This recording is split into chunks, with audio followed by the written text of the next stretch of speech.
जलमार्ग से होने वाला ट्रांसपोर्टेशन सड़क और रेल मार्ग से कई गुना सस्ता पड़ता है और पर्यावरण को भी कम से कम नुकसान होता है। भारत में अनेक नदियां बहती हैं जो जल परिवहन के लिए उपयुक्त हैं। इसी के आधार पर प्रधानमंत्री जलमार्ग की अवधारणा जो देश के कई भागों को जलमार्गों के द्वारा जोड़ने में सफल हुआ है। इसके फलस्वरूप समूचे देश में जलमार्गों के जाल माध्यम से जल यातायात में वृद्धि हुई है। व्यापारी वर्ग को ध्यान में रखते हुए IWAI द्वारा राष्ट्रीय जलमार्ग 1 पर मल्टी मोडल टर्मिनलों का निर्माण किया गया, जिसमें से हल्दिया मल्टी मोडल टर्मिनल प्रमुख है। हुगली नदी के तट एवं बंगाल की खाड़ी के मुहाने पर 607.73 करोड़ रुपए की लागत से बना हल्दिया मल्टी मोडल टर्मिनल अपनी बेजोड़ भौगोलिक स्थिति एवं लाभदायक व्यापारिक परिदृश्य के कारण विशेष स्थान रखता है। हल्दिया टर्मिनल खूबसूरत सुंदर वन को राष्ट्रीय जलमार्ग 1, राष्ट्रीय जलमार्ग 2, राष्ट्रीय जलमार्ग 16 और भारत बांग्लादेश प्रोटोकॉल रूट के द्वारा बांग्लादेश एवं पूर्वोत्तर राज्यों को देश के बाकी हिस्सों से जोड़ता है। अतः ये टर्मिनल एक अंतर्राष्ट्रीय गेटवे है। 61 एकड़ में फैले हल्दिया टर्मिनल की वार्षिक कार्गो हैंडलिंग क्षमता 3.07 मिलियन मैट्रिक टन है। 465 मीटर लंबा, 30 मीटर चौड़ा, 800 मीटर लंबा एवं 8.4 मीटर चौड़ा कवर्ड कन्वेयर गैलरी है। इससे फ्लाई ऐश, कोयला, स्टोन चिप्स एवं कई अन्य स्थानीय उत्पादों के निर्यात में आसानी होगी।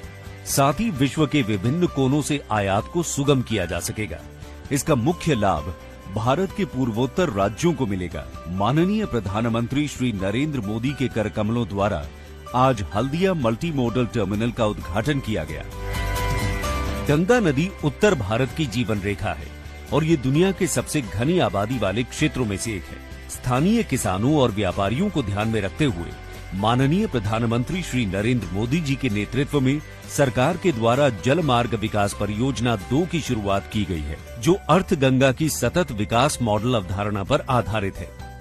स्थानीय किसानों, नागरिकों एवं खुदरा व्यापारियों के लिए 60 से अधिक सामुदायिक जेटियों का निर्माण उत्तर प्रदेश, बिहार, झारखंड एवं पश्चिम बंगाल में किया जा रहा है। प्रधानमंत्री श्री नरेंद्र मोदी जी द्वारा सार्वजनिक उपयोग के लिए 7 कम्युनिटी जेटी का उद्घाटन हुआ।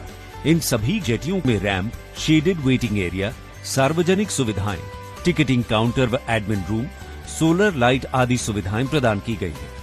इससे वे आसानी से यात्रा कर अपनी उपज को स्थानीय बाजारों में ले जाकर उचित मूल्य प्राप्त कर सकेंगे। इससे कुटीर उद्योग को भी बढ़ावा मिलेगा। स्थानीय लोगों के लिए रोजगार के अवसर उत्पन्न होंगे एवं आर्थिक गतिविधि को बल मिलेगा। हर साल बाढ़ के कारण गंगा नदी के बहाव में बदलाव आता रहता है और ऐसी स्थिति में इस तरह की सामुदायिक जेटी लोगों की आवाजाही को हर मौसम में बनाए रखने में महत्वपूर्ण भूमिका निभाएगी।